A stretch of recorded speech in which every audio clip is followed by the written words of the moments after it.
Hello mga B! It's another day! This is your Mom Jen. Welcome to A Day in My Life vlog.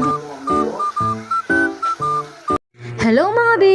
For today's video, samahan niyo uli akong magluto. Ang ating lulutuin ngayong araw mga B ay pansit bihon. So for mga B ay hindi ko na nabidyohan yung mga sangkap na ating kakailanganin sa pagluluto ng pansit bihon. Pero akin namang sasabihin mga B, ang kailangan lang natin ng mga sangkap mga B ay bawang, sibuyas, mantika at pansit bihon. At syempre mga B, huwag kalimutan yung pangsahog sa pansit at saka yung gulay. Itong pansit nga pala na to mga B ay pinaluto lang sa akin ng kapatid ko. Ang binili niya ng pansit mga B ay kalahating kilo lang at wala pang sahog mga B. Katulad ng karne para pampalasa sa pansit mga B.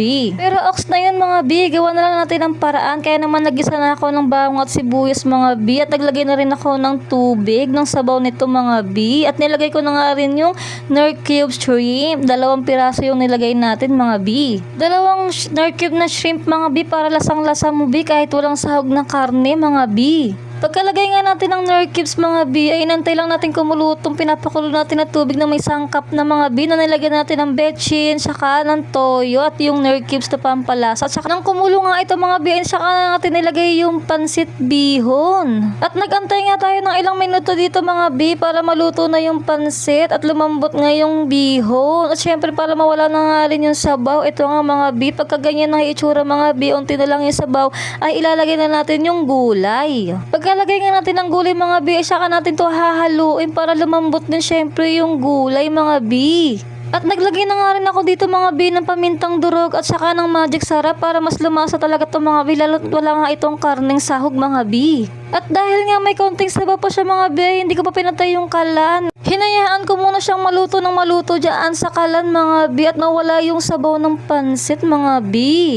At ito nga yung aking minegos-megos na itong pansit na ito mga B para masigurado na wala nga natirang sabaw. At nagantay nga lang tayo ng ilang minuto dito mga B para maluto na nga itong pansit na ito mga B at masigurado na wala nang sabaw yung pansit at pwede na siyang ihain. Ayan nga mga B, wala nang sabaw. At ito na nga yung niluto natin pansit bihon mga B.